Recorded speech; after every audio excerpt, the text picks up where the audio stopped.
Selamat datang dan selamat malam Pos Blok Jakarta. Auzubillahiminasyaitonirrajim. Bismillahirrahmanirrahim.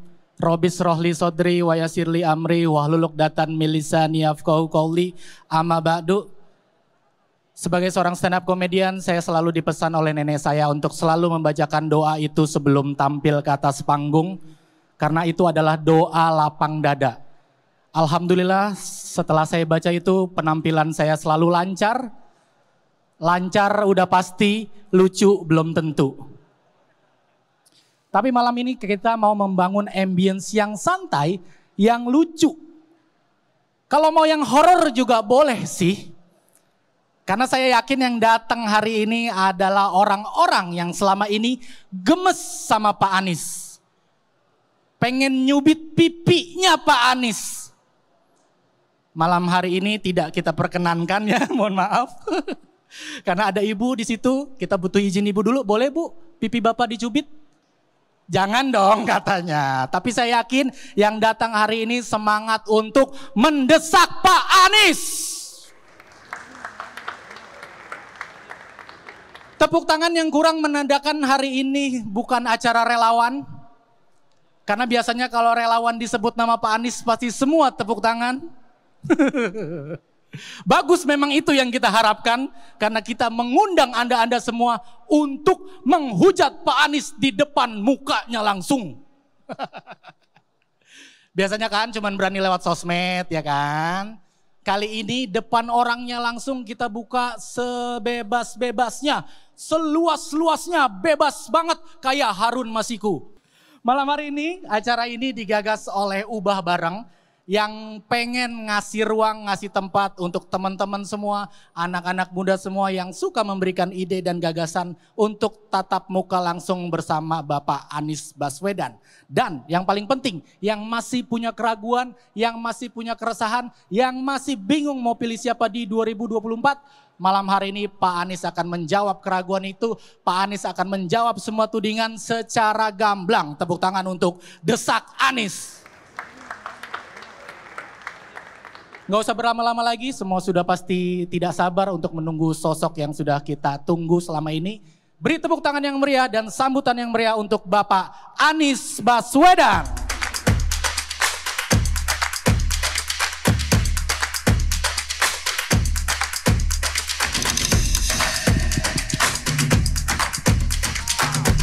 Selamat malam, Pak David.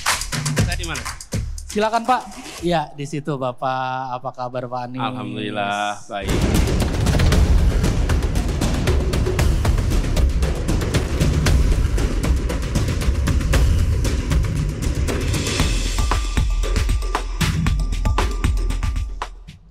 Bagaimana jika ke depan Pak Anies ditawari menjadi cawapres? Silakan Pak Anies. Pada saat ini saya mendapatkan amanat untuk menjadi seorang calon presiden. Saya menerima amanat itu dari Partai Nasdem, kemudian Partai Keadilan Sejahtera, dan kemudian Partai Demokrat. Saya tidak melamar, saya tidak mendaftar, dan saya mendapatkan undangan. Sebagaimana juga di 2016, saya tidak melamar, saya tidak mendaftar. Karena itu saya terima ini sebagai sebuah tanggung jawab. Itu sebabnya ketika saya tadi ditanya, apakah Anda siap 6 bulan, 7 bulan, 8 bulan sesudahnya, saya harus mengatakan siap. Karena pada waktu itu pun saya ditanya pertanyaan yang sama. Jadi pada saat ini saya konsentrasi untuk menjalankan tugas saya sebagai calon presiden. Ketika nanti ada tugas-tugas yang lain, selama saya mendapatkan tugas sebagai calon presiden, saya akan fokus di situ dan tidak pada posisi-posisi yang lain. Terima kasih. Wah, Pak Anies ternyata bisa juga ngomong singkat, padat, dan jelas ya Bu. Soalnya yang terframing selama ini Pak Anies tuh kalau ngomong suka panjang Pak. Ternyata bisa 1 menit Pak ya. Tepuk tangan buat Pak Anies. Nanti di ujung saya akan ceritain kenapa kok ada yang framing begitu. Nah itu dia. Tapi jangan sekarang, kalau sekarang nanti Anda berubah nanti. Baik, kita masuk ke pertanyaan berikutnya Pak. Banyak yang bilang Anda dijegal dalam kontestasi ini.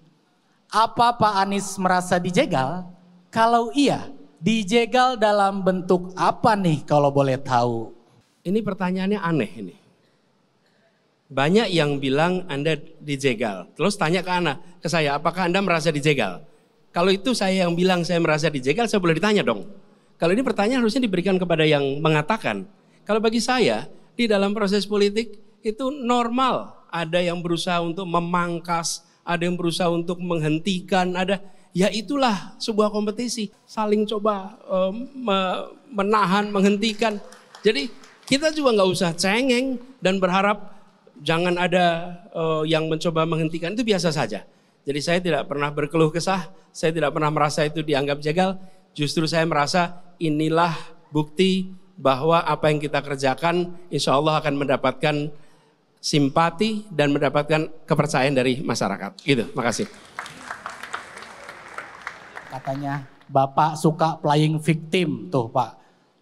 Padahal emang gak bisa kerja tuh, tanda serunya 3 Pak, boros banget nih. Orang-orang playing football Pak, Bapak playing victim katanya.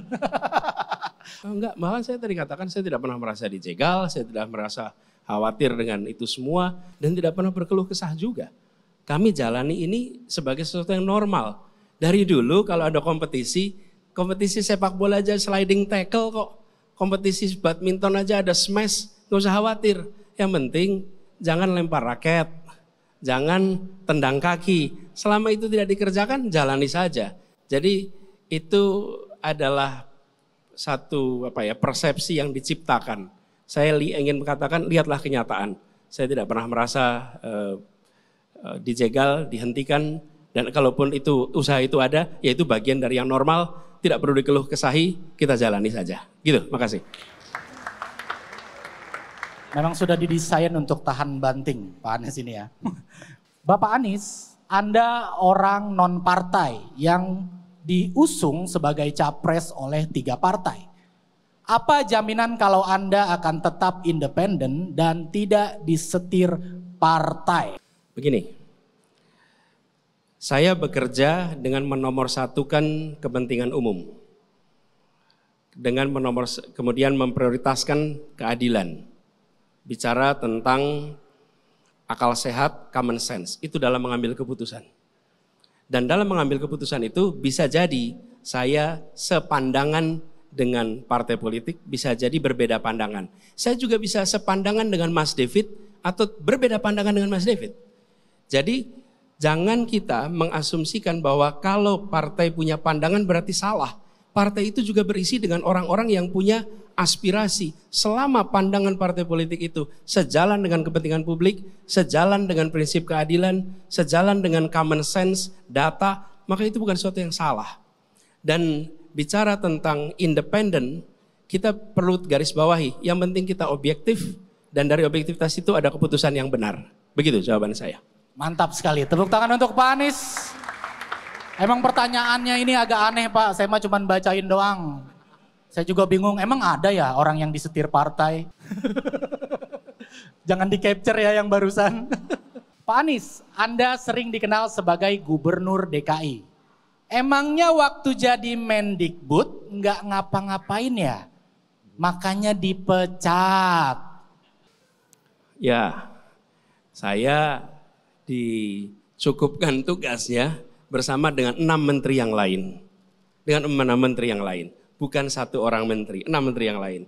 Dan terjadi perubahan komposisi di dalam kabinet. Itu adalah keputusan presiden, keputusan atasan. Saya juga ketika bertugas sebagai gubernur sering harus mengambil keputusan di mana ada kepentingan-kepentingan yang harus diakomodasi dan untuk itu maka harus ada rekonfigurasi. Pengaturan ulang tentang posisi.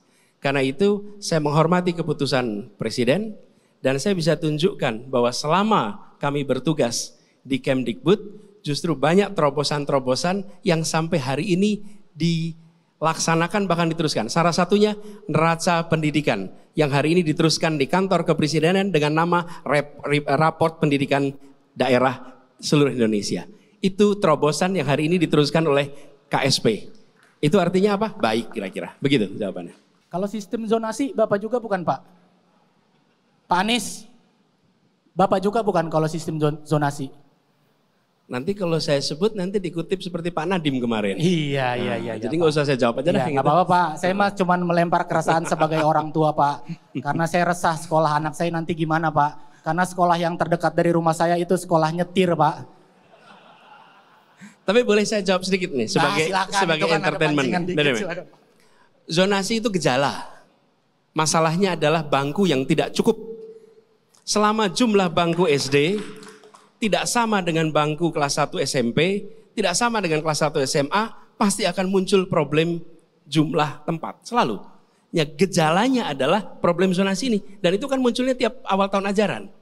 Jadi selama bentuk jumlah bangku itu seperti piramida, yang dasar banyak, makin tinggi, makin sedikit bangkunya, makin sedikit bangkunya, maka situasi zonasi ini akan terjadi. Solusinya bukan hanya otak-atik gejalanya, obati masalahnya. Siapkan bangku sekolah yang cukup untuk setiap anak yang masuk SD bisa tuntas sampai SMA. Mantap!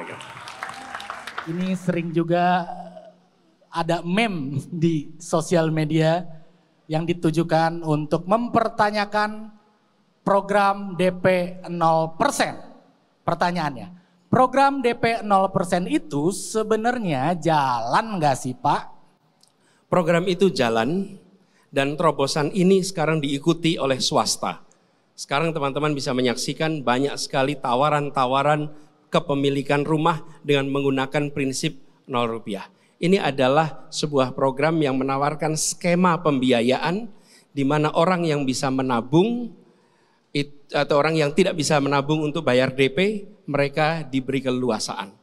Dan di Jakarta, program ini berhasil memfasilitasi orang-orang yang dulunya kontrak, sekarang menjadi punya rumah.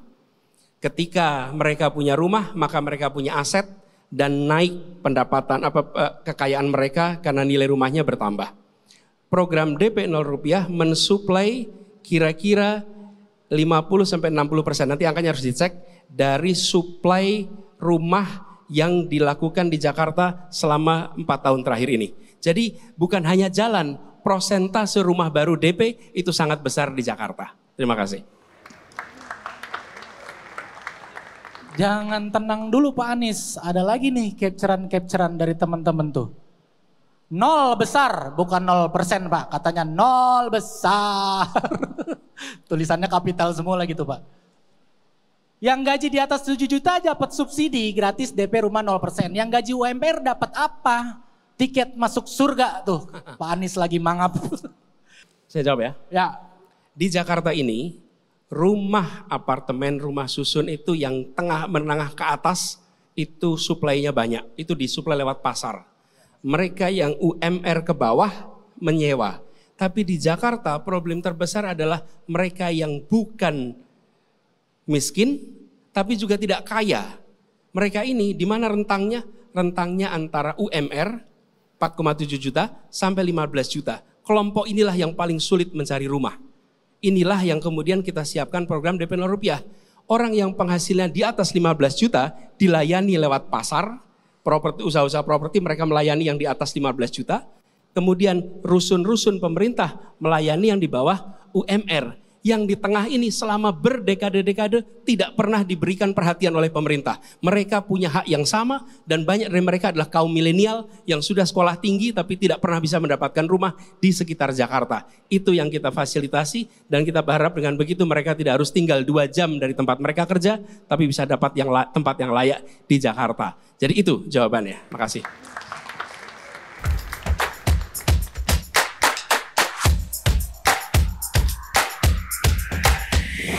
Kali ini pertanyaannya datang dari audiens juga Pak yang sudah kita persiapkan di 3 fishbowl. Ini konon kartanya berisi kritik, gagasan, ada juga cacian. Tapi saya curiga 3-3-nya isinya cacian nih Pak. Jadi jangan kaget Pak karena saya sendiri nggak tahu ini isinya apa Pak.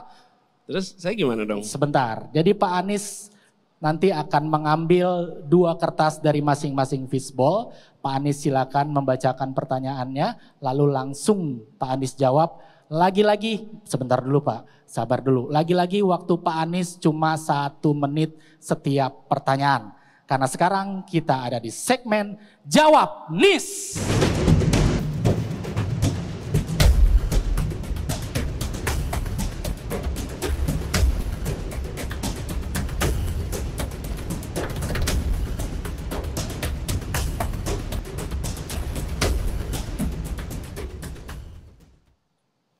Baik, silakan kita menuju ke fishbowl nomor 1. Satu dulu. Oke. Silakan diambil satu kertas, dibaca, dan silakan langsung dijawab.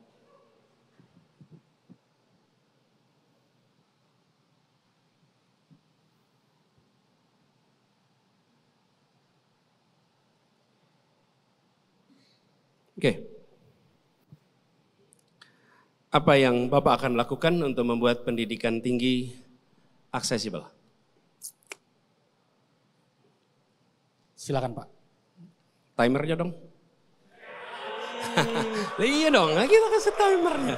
Nah, udah jalan sekarang timernya. Gini, pendidikan tinggi adalah eskalator. Siapapun yang naik ke sana, dia mendapatkan kesempatan naik kelas secara sosial ekonomi. Karena itu pendidikan tinggi harus bisa diikuti oleh siapa saja yang memiliki kompetensi lulus seleksi berdasarkan meritokrasi. Negara yang harus membiayai. Pendidikan tinggi itu mahal. Seperti pernah saya sampaikan, education is expensive, but stupidity is more expensive. Karena itu pendidikan tinggi harus didanai oleh pemerintah agar anak siapa saja bisa kuliah ketika dia lolos seleksi berdasarkan meritokrasi. Negara hadir membiayai pendidikan tinggi untuk bisa diakses siapa saja. Itu yang akan dilakukan. Mantap. Silakan diambil kertas yang kedua Pak. Nanti saya aja Pak yang bacain Pak. Bapak siap-siap minta timer aja. Jangan panik ya teman-teman di monitor ya.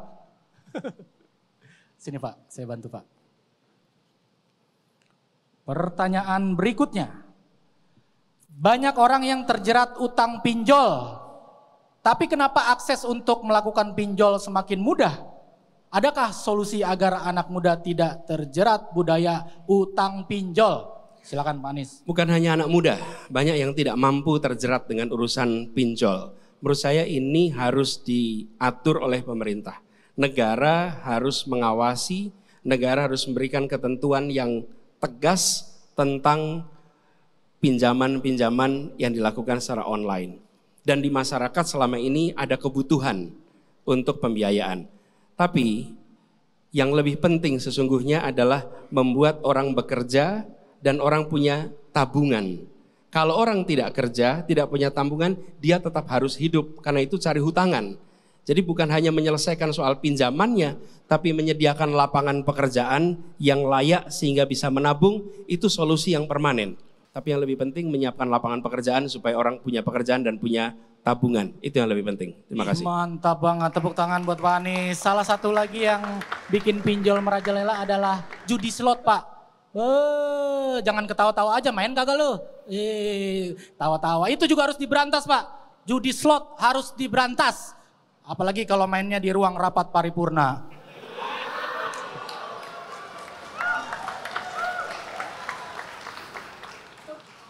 Mohon maaf Pak, saya 1-0 dapat tepuk tangan Pak barusan.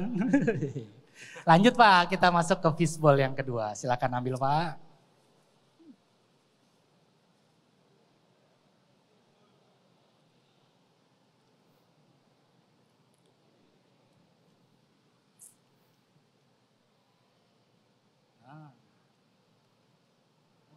Pertanyaan ini pasti ada di kepala kita semua. Pak, kalau ngomong terlalu bertele-tele. Ini saya cuma baca Pak, Bapak jangan. Aman. Apakah ini melototnya ke saya Pak? Ini kan titipan orang Pak, bukan saya ini. Pak, kalau ngomong terlalu bertele-tele seperti seorang dosen. Di sini Pak harus tahu kalau Bapak itu politisi bukan dosen. Kan orang dengernya jadi males. Dalam forum ini baru saja ditunjukkan bahwa pesan itu bisa disampaikan kurang dalam 1 menit. Dan insya Allah bisa dipahami.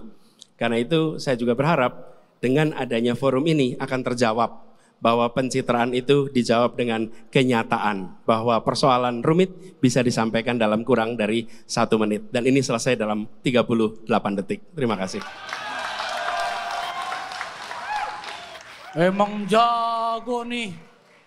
Kalau Bapak jadi presiden ada 1 lapangan pekerjaan yang hilang Pak. Mau tahu nggak apa Pak? Apa tuh? Penulis pidato presiden.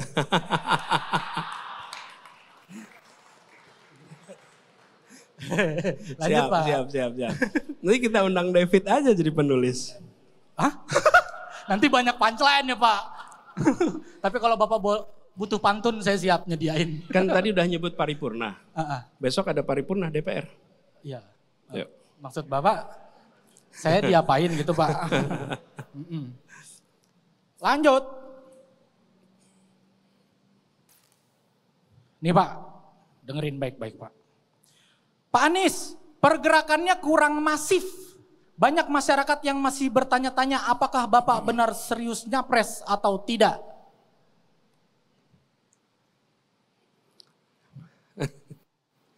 Ini, kalau kita lari 10 km, maka kecepatannya harus diatur agar tidak lelah di kilometer pertama. Tidak lelah di kilometer kedua, tapi jaga staminanya sampai kilometer ke 10. Kami adalah pribadi yang pertama kali dicalonkan bulan Oktober tahun 2022. Sementara Pilpres itu adalah bulan Februari 2024. Jadi secara hitungan waktu itu panjangnya kira-kira 17 bulan. Apabila 17 bulan itu dihabiskan di bulan-bulan pertama, habis tenaganya. Jadi berjalan yang konstan, yang stabil, semoga bisa sampai di finish dengan kecepatan yang tinggi. Itu jawabannya. Jadi Pak Anies tidak suka lari? Saya cuma tanya lo ketawa. Jadi Pak Anies tidak suka olahraga? Tidak suka jogging keliling Indonesia? Gini, saya nggak menyindir siapa-siapa ya gitu kan. Saya kan juga cuma nanya Pak. Gitu ya. Pak Anies lebih suka jalan tadi ya kan. Ya nggak apa-apa juga sih Pak, kan hobi tergantung orang. Iya betul. Ya. Oke, lanjut Pak.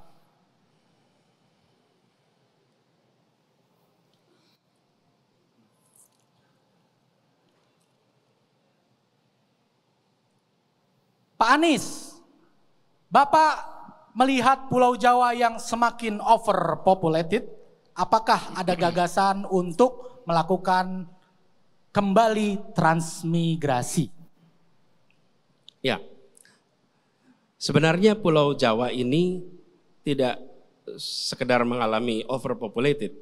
Pulau Jawa ini mengalami urbanisasi. Penduduk desanya makin sedikit, penduduk kotanya makin banyak.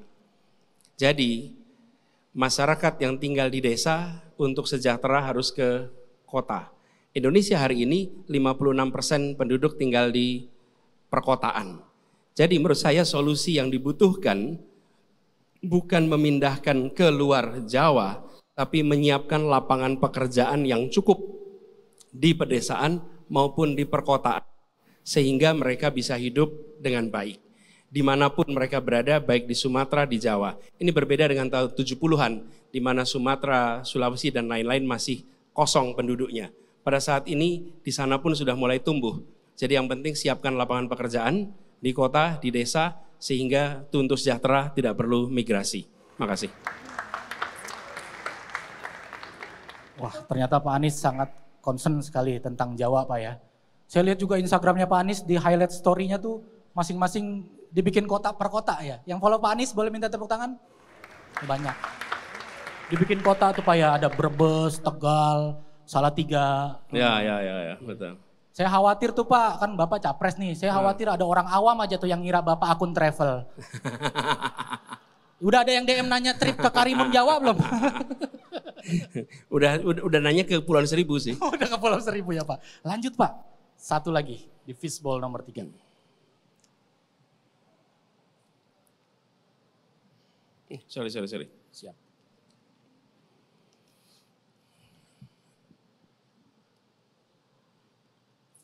Pak Anies, memangnya aman berkoalisi dengan partai yang bukan bagian dari pemerintah?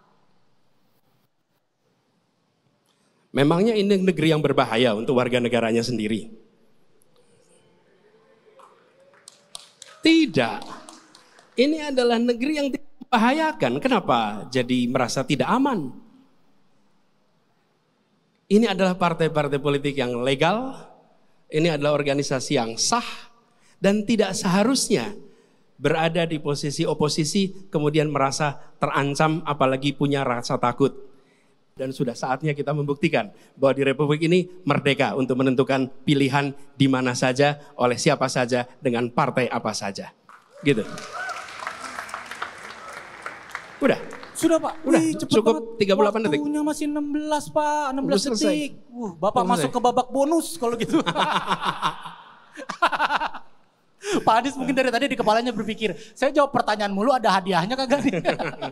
Tenang Pak, nanti panitia, minta aja ke panitia hadiahnya apa. Oke, kita sudah selesai di segmen kedua, Jawab Nis.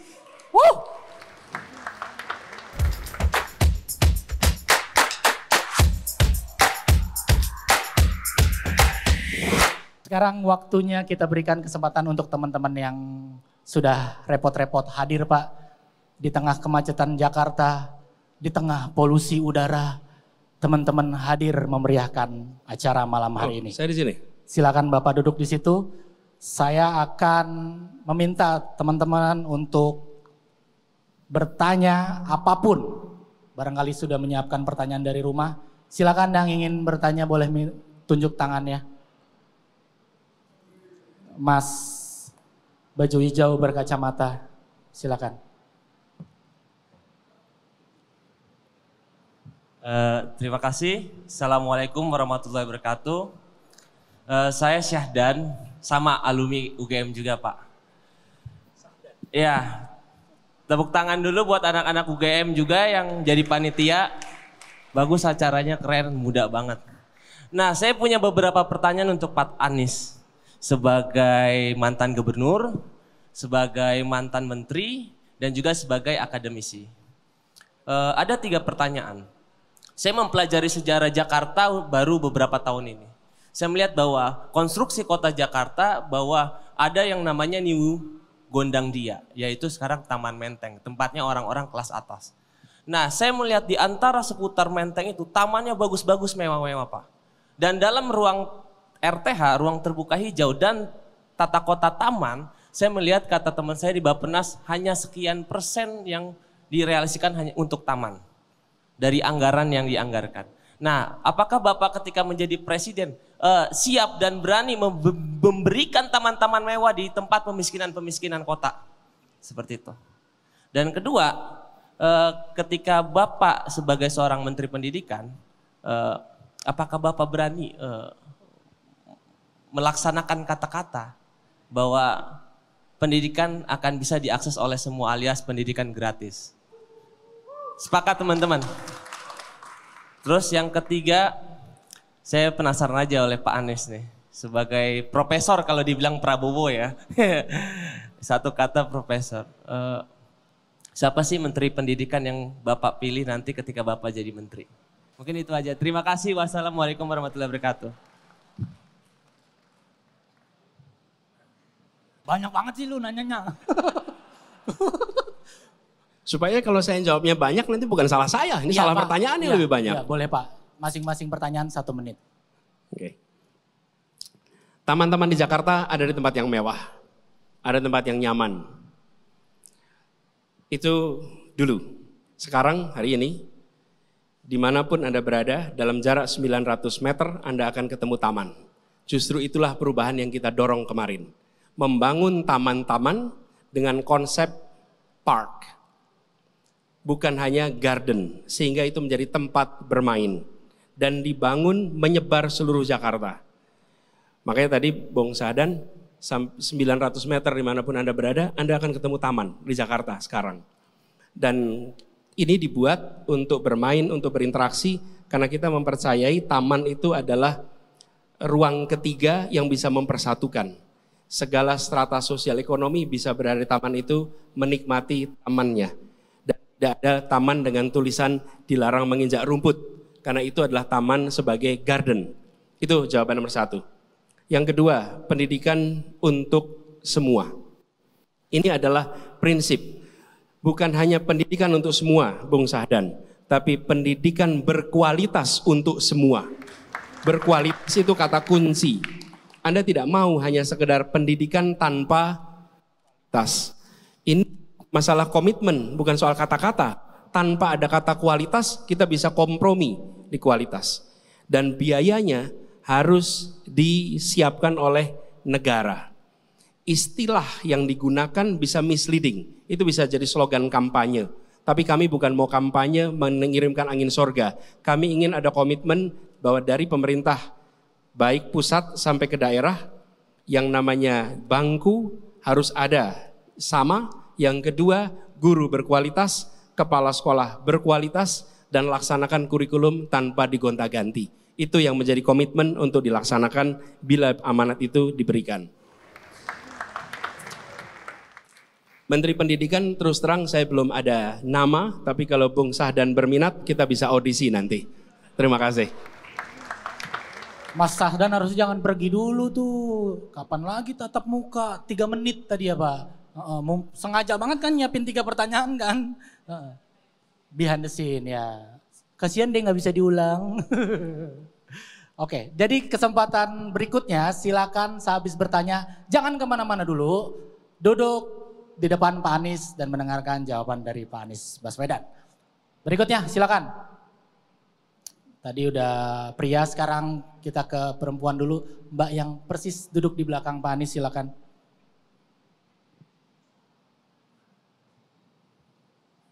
Halo, selamat malam Pak Anies. Saya Novita Natalia, saya co-founder Bicara Udara. Kita tahu Bicara Udara. Kita tahu sekarang isu polusi udara sedang naik. Dan pada beberapa tahun yang lalu terjadi gugatan koalisi ibu kota yang menggugat salah satunya adalah ketika Bapak menjadi Gubernur DKI Jakarta. Itu aja pertanyaan saya. Gini, bicara tentang kualitas udara di Jakarta, itu ada data yang menunjukkan satu saat kita sangat kotor, satu saat kita bersih, dan ada bersih sekali. Sementara kegiatan di kota ini itu sama. Kok bisa kegiatan kota ini sama mendadak kotor sekali? Mendadak the most polluted. Ada hari-hari tertentu. Apa jawabnya?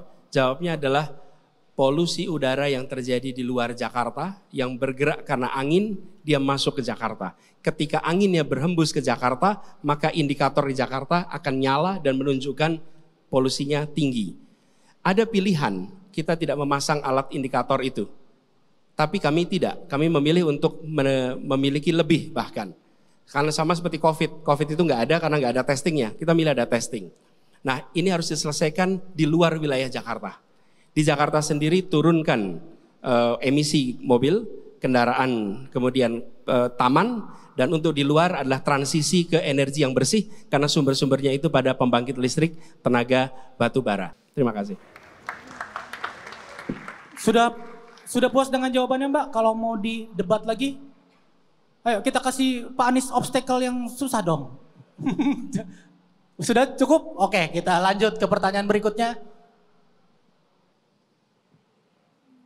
Nah, Mas, ya.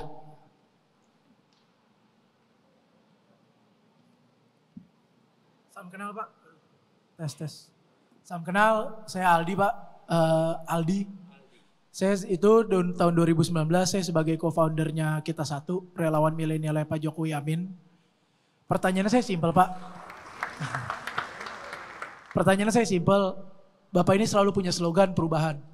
Perubahan apa yang mau Bapak lakuin, dan menurut saya yang Pak Jokowi lakui selama 2 periode ini udah sangat baik. Pertama kita lihat dari pembangunan, kedua pengendalian ekonomi, dan yang ketiga pengendalian COVID kemarin menurut saya rapat pemerintahan tahun ini cukup baik. Dan jeleknya pemimpin-pemimpin di Indonesia Pak menurut saya, itu selalu melakukan perubahan yang dimana start dari nol lagi. Jadi sehingga kita ini masyarakat bingung gitu, arahnya tidak melanjutkan, tidak memperbaiki, bahkan tidak mendevelop, tapi merubah dari nol lagi, dan menurut saya itu sangat sayang sih Pak. Itu sih pertanyaan pertama. Sama pertanyaan kedua Pak, kalau Bapak jadi presiden, mungkin gak akan ada coffee morning dengan presiden-presiden sebelumnya? Karena yang saya lihat ini jeleknya di Indonesia juga, setiap presiden terpilih, ketika dia sudah selesai jadi presiden ya, dia mementingkan politiknya masing-masing, tapi tidak mementingkan negara. Itu aja Pak dari saya.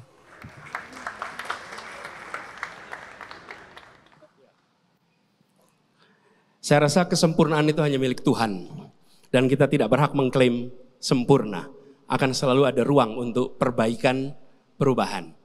Dan jawaban paling sederhana adalah sektor-sektor yang sangat mendasar kepada kebutuhan publik, itulah agenda perubahan yang paling utama. Di mana? Sektor pertanian, sektor peternakan, sektor perkebunan, sektor perikanan. Di 4 itu, sampai dengan hari ini pupuk terus-menerus menjadi masalah. Harga pangan di rumah-rumah masih terus mahal. Bicara tentang peternakan menengah kecil berguguran, berjatuhan. Bicara tentang perikanan, tanya kepada para nelayan, bagaimana kondisi hidupnya? Berat sekali. Bicara tentang perkebunan, sama. Tata niaga di sana belum tersentuh. Bila kita ingin harga lebih mahal dan tetap mahal, kebutuhan pokok yang tetap tinggi, kemudian pasokan tetap tinggi, maka tidak ada perubahan. Tapi bila itu ingin lebih murah, maka izinkan kami melakukan perubahan untuk aspek itu. Coffee Morning, tentu saja sangat terbuka, sangat memungkinkan dan itu harus dikerjakan. Yang penting yang mau diundang datang. Kadang-kadang sering problemnya bukan pada pengundang, problemnya ada pada yang diundang. Karena itu kami berharap nanti setelah selesai, presiden yang sudah selesai mengabdi berkenan untuk hadir dalam undangan presiden yang berikutnya. Terima kasih. Saran dari saya Pak, selain Presiden Republik Indonesia juga Coffee Morning juga dengan Presiden FIFA Pak. Untuk mengklarifikasi semua polemik yang terjadi ya Pak. Kalau FIFA sih malah friend kelihatannya. Iya, friendly. Ya, nanti kita undang ketua PSSI juga. Gitu. Ih, si paling berani. Gokil. Oke, berikutnya. Harus seimbang nih, tadi udah 2 pria, 1 wanita. Oh, Mbak, iya silakan Mbak. Yang berhijab dan berkacamata, iya.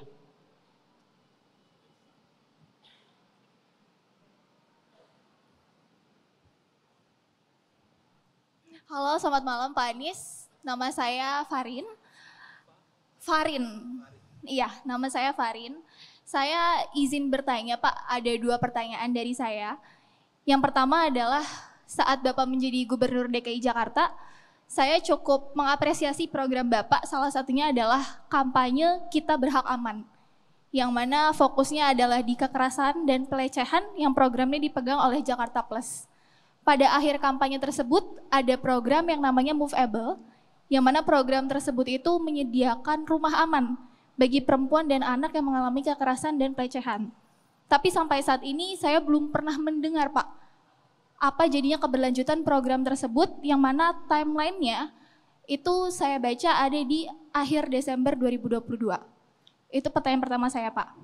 Lalu pertanyaan kedua saya adalah, pemerintah punya kewajiban untuk melindungi perempuan, kelompok minoritas, rentan, dan marginal dari kekerasan, diskriminasi, stigma, dan represi. Bagaimana komitmen Bapak terhadap hal ini? Terima kasih Pak.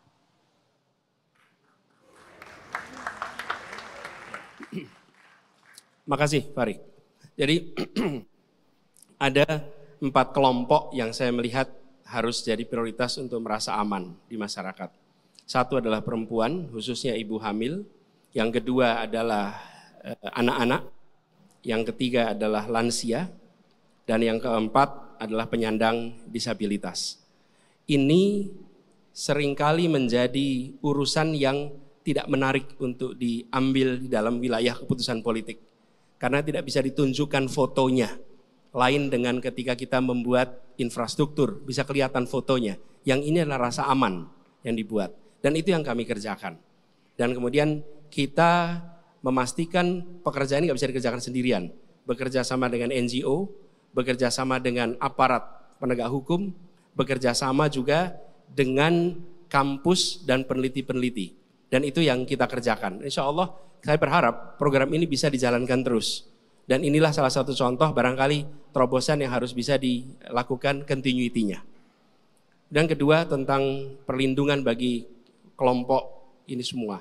Seperti saya sampaikan tadi, perlindungan kepada masyarakat itu bukan karena latar belakangnya. Republik ini tidak didirikan untuk melindungi minoritas. Republik ini tidak didirikan untuk melindungi mayoritas. Republik ini didirikan untuk melindungi setiap anak bangsa. Tak peduli latar belakangnya, tak peduli kondisinya. Karena itu jangan gunakan istilah itu. Pendiri Republik ini tidak pernah menggunakan istilah ukuran. Minoritas dan mayoritas itu ukuran. Besar sama kecil. Pendiri Republik ini menggunakan istilah golongan. Republik ini tidak didirikan untuk golongan tertentu. Karena golongan tidak mengimplikasikan ukuran. Tapi mengatakan minoritas, mengatakan mayoritas itu ada ukurannya di situ. Dan kami melihat Indonesia harus terus objektif, melindungi semua, bukan melindungi sebagian. Itu komitmen yang sudah saya katakan sejak dulu dan akan saya lanjutkan terus dimanapun bertugas. Terima kasih. Sudah cukup atau mau ditanggapi Boleh lagi? dijawab? Cukup. Boleh dijawab sedikit? Boleh. Oke, mungkin sedikit ya Pak. Berarti terkait program yang saat Bapak menjadi Gubernur DKI, apakah berarti sampai sekarang memang belum ada? Saya Atau berharap Bapak itu belum terus, ya. Kan begini, kewenangan saya berhenti di bulan Oktober. Termasuk ketika bicara tentang Plus Jakarta. Sesudah itu penerus saya tidak bisa memaksa. Tapi saya berharap yang memberikan manfaat itu diteruskan. Dan saya berharap teman-teman seperti Farih ikut mengawal. Karena yang mengawal program bermanfaat adalah para penerima manfaatnya. Terima kasih. Mungkin terakhir Bapak, ya saya sepakat juga ya bahwa negara ini juga hadir untuk melindungi semua rakyatnya. Tapi tidak bisa kita pungkiri semuanya bahwa kelompok-kelompok rentan, kelompok-kelompok marginal akhirnya masih sering ditutup mata dan dilupakan bahwa mereka juga memiliki struggle-struggle yang tidak semua orang miliki. Terima kasih Pak. Noted, makasih. Si paling nanya mbaknya. Udah kayak dosen pembimbing Bapak di depannya. Banyak banget pertanyaannya. Oke, ini saya kasih satu kesempatan terakhir. Satu pertanyaan, tapi yang paling pedes. Dari tadi saya belum nemu yang paling pedes. Masih pertanyaan yang aman-aman aja. Coba tanyakan ke dalam diri Anda apabila Anda ingin bertanya. Kira-kira pertanyaan ini akan membuat saya tidak bisa tidur. Kalau masih bisa, turunkan tangan Anda. Saya butuh satu penanya yang tajam dan kritis. Ya, silakan Masnya.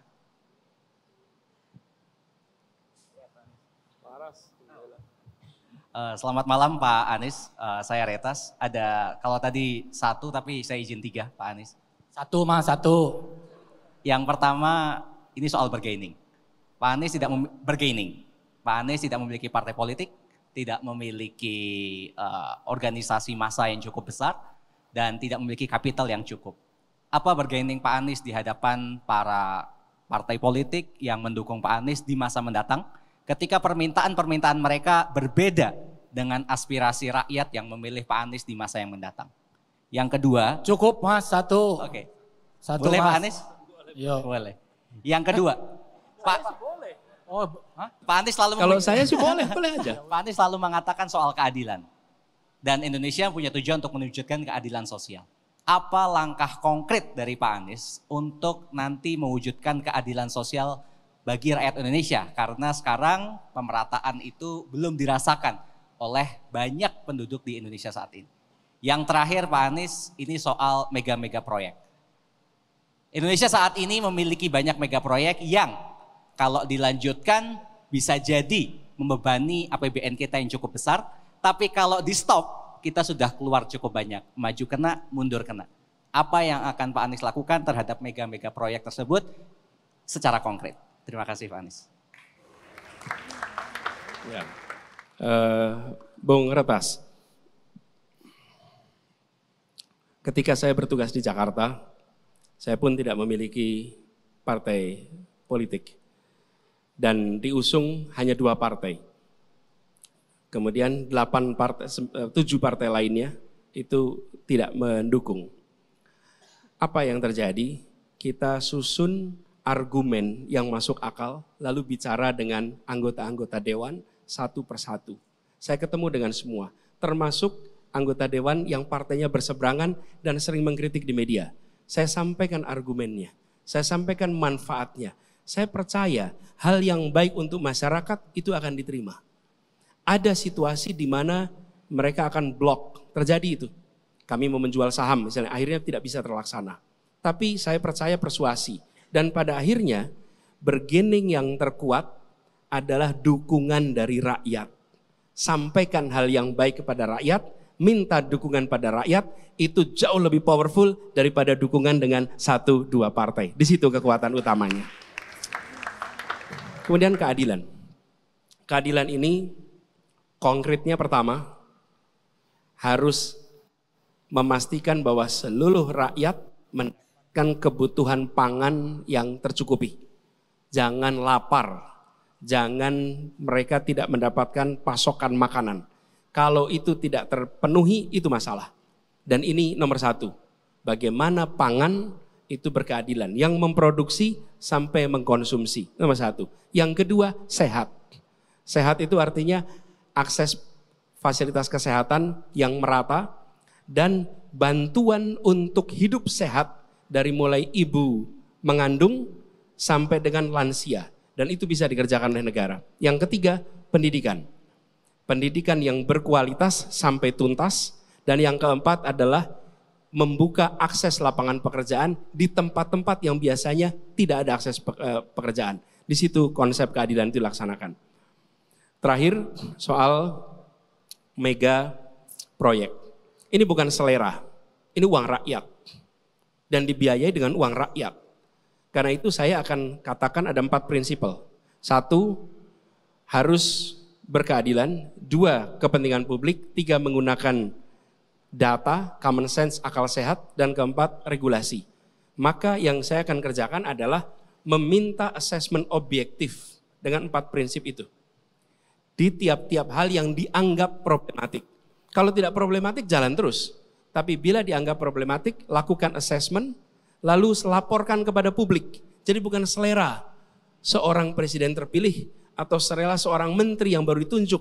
Tapi ini dikerjakan oleh tim yang transparan, laporkan kepada publik, apa solusinya, bahas dengan publik, sehingga ketika itu dijadikan keputusan, maka publik tahu bahwa uangnya tidak sia-sia. Begitu jawabnya, makasih.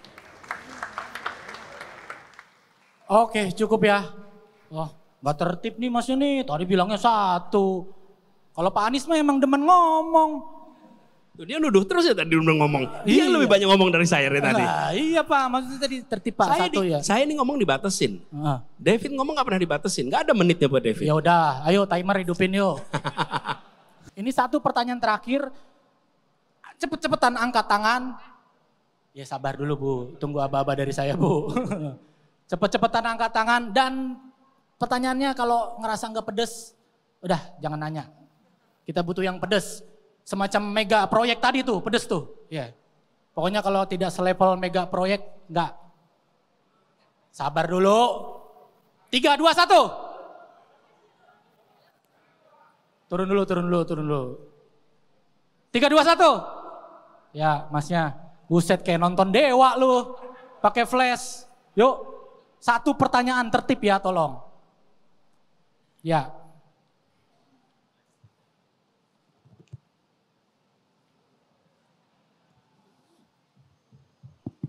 Ya, selamat malam Pak Anies. Perkenalkan nama saya Jilul. Ada siapa namanya? Jilul. Jidul. Ya, Jilul, Jilul. Jilul, Pak. Jilul. Ya. Ini ada 4, cuma pertanyaan tertutup Pak, ya atau tidak. Ya, mungkin bisa dijawab. Kalau tidak mau dijawab, di skip bisa Pak ya. Mas bentar, si paling improv nih. Woi, kagak ada harganya MC di sini ya. Biar cepet kan? Biar cepet. Buset dah. Enggak, banyak loh yang mau nanya. David, kalau gini nggak bisa. Nggak bisa tuh ya? bener, Bisa. harus tata aturan. Mas, Oke. Anda lagi mau memecah belah ini. Iya. Mas. Oke Pak, pendapat saja mungkin Pak ya. 1 Mas ya. Ya. Dua ya. 1, nawar. Ini terkait dengan agenda gerakan masyarakat sipil dan anak-anak muda selama periode kepemimpinan ini Pak. Ada 2 hal yang selalu dituntut dan diprotes. 1, Omnibus Law. 2, revisi Undang-Undang KPK. Nah, bagaimana sikap Pak Anies atau mungkin komitmen Pak Anies ketika nanti terpilih sebagai presiden di 2024? Itu saja Pak, terima kasih. Cakep. Bung Jilul, terima kasih. Jadi apa sih tantangan utama tentang 2 undang-undang ini? Tantangan utamanya adalah tidak memberikan kesempatan untuk perdebatan luas sebelum ini dibahas di Dewan. Dan tidak banyak kesempatan untuk pro dan kon ketika ini sedang diperdebatkan. Sesudah diketetapkan baru terjadi perdebatan. Jadi kalau saya akan lebih cenderung berdebat dulu, keras dulu di situ, baru nanti jadi ketetapan. Dan itu semua yang saya lakukan di Jakarta. Karena itu saya selalu sampaikan, di Jakarta itu kebijakannya prosesnya panjang tarik menarik, tapi sesudah tok diputuskan semua terima. Nah itu juga yang saya akan lakukan kepada aturan-aturan yang kemarin dianggap problematik. Panggil semua pihak yang berdebat supaya cari jalan keluarnya. Negara itu nanti bisa memfasilitasi, tapi bukan selera. Oh karena saya pengganti saya batalkan, oh saya mati, bukan. Karena ini bukan soal membatalkan, ini menghadirkan peraturan lebih baik yang memberikan rasa keadilan bagi semuanya. Bukan hanya dua ini, tapi peraturan-peraturan lain yang dianggap problematik. Seperti soal agraria, seperti juga soal ketenaga kerjaan. Jadi oke, cukup 1 menit. Akan ada peluang revisi berarti Pak ya? Selalu, tidak hanya pada dua ini. Semua undang-undang ada peluang untuk revisinya. Thank you. Terima kasih. Oke, mantap. Mas David, gimana Pak? ini orang pertama yang ngasih salaman sama saya. Nah, wih yang tadi. Terima kasih. Apa kabar lu? Habis nanya langsung pergi, buset. Dan ini tangannya tidak dingin. Oh aman Pak. Jadi dia nggak tegang tuh. Iya. Keren. Mohon maaf ya Mas, nggak bisa 4 ya. Si paling 4 pertanyaan. Baik Pak Anies, sudah cukup Pak. Waktunya Pak. Siap. Mohon maaf kan tadi emang Bapak bilang saya nggak dibatasin. Terus terang saya juga pengennya cepet-cepet Pak, buru-buru. Bener Pak, ayo kita berdiri sama-sama Pak. Udah. Kalau ini Bapak saya udah selesai. Sudah selesai Pak. Kalau Bapak makan enak ngajak istrinya kemari. Saya udah ditanyain Pak sama istri saya di rumah. Disuruh ganti galon. Boleh Pak, mari kita ke depan sama-sama Pak. Gimana Pak perasaannya? Perasaannya ya kayak jawab pertanyaan aja pertanyaannya. Kayak jawab pertanyaannya. pertanyaan. Udah cukup pedes gak menurut Bapak dari sekian banyak orang yang nanya tadi? Gimana? Kalau menurut teman-teman gimana?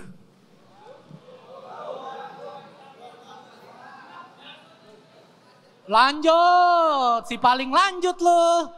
Mentang-mentang di kota nih, ntar dulu dong. Ada batasnya ya Pak ya, kita sudahi dulu Pak acara Desak Anies pada malam hari ini. Tepuk tangan untuk kita semua. Sudah 2 segmen, sudah lebih dari 10 pertanyaan Bapak Anies telah menjawab dengan lugas, telah mengklarifikasi apa yang ada di kepala kita selama ini, apa yang menjadi kegelisahan kita sebagai anak muda. Sebagai anak muda, apa yang menjadi keresahan kita sebagai anak muda, langsung dijawab dengan lugas dan diklarifikasi oleh Pak Anies Baswedan.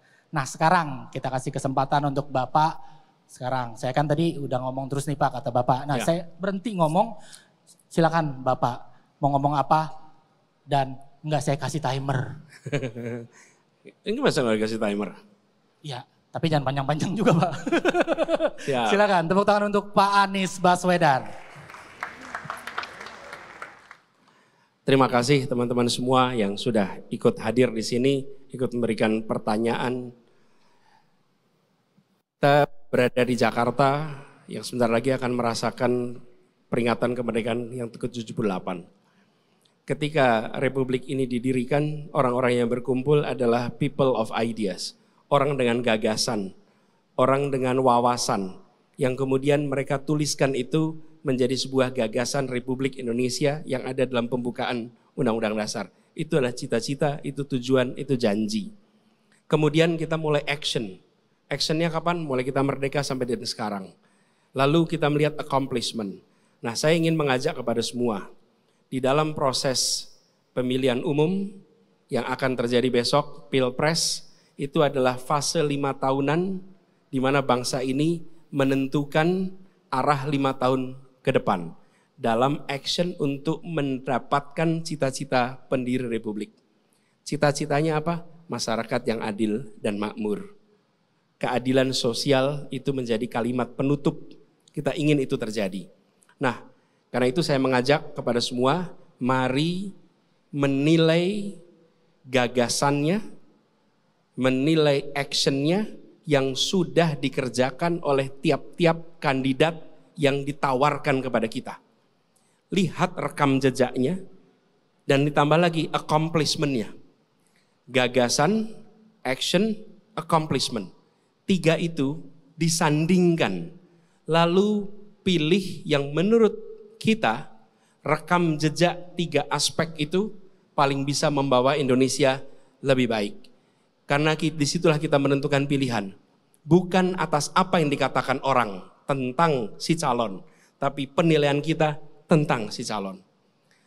Saya bisa dinilai berdasarkan kata orang, dan bila orang itu menyukai, maka penilaiannya katanya akan baik. Bila dia tidak menyukai, maka kita akan dengar kata yang negatif. Tapi kita semua orang yang memiliki akses pada informasi. Kita bisa menilai dengan objektif. Jadi saya mengajak kepada semua di pemilu dan pilpres, manfaatkan untuk melihat rekam jejak 3 aspek, apa gagasannya, apa action-action yang pernah dikerjakan, dan apa accomplishment yang pernah dilakukan. Dari situ kita bisa memprediksi. Bila minim gagasan, besok juga akan minim gagasan.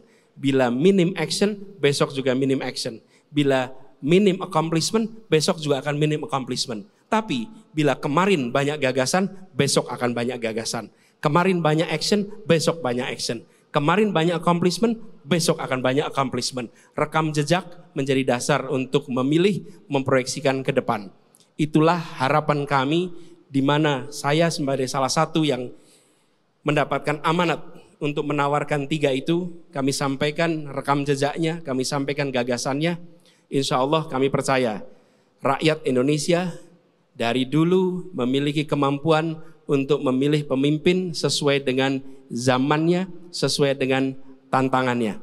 Dan anak muda, Anda pemilik masa depan. Pemilu bukan tentang masa lalu. Pemilu bukan tentang yang kemarin. Pemilu pilpres adalah tentang masa depan. Jangan biarkan keputusan tentang masa depan diambil oleh orang lain. Anak muda, ambil keputusan, tentukan masa depan lewat pemilu dan pilpres 2024. Terima kasih. Selamat malam. Assalamualaikum warahmatullahi wabarakatuh. Baik, terima kasih teman-teman yang sudah hadir bersedia meluangkan waktunya di acara Desak Anies. Semoga apa yang disampaikan oleh Pak Anies cukup untuk meyakinkan diri kita untuk memilih pemimpin Indonesia di 2024 nanti. Jangan lupa untuk terus follow Instagram dan cek Instagram @ubahbareng. Kalau pengen tahu barangkali acara seperti ini akan diadakan lagi di kota mana, atau akan roadshow, atau akan tetap di Jakarta dan sebagainya. Silakan di follow @ubahbareng. Instagramnya @ubahbareng. Sebuah melting pot, banyak gagasan anak muda untuk membawa perubahan di Indonesia supaya nggak gini-gini aja. Saya David Nurbianto pamit. Assalamualaikum warahmatullahi wabarakatuh. Sampai jumpa.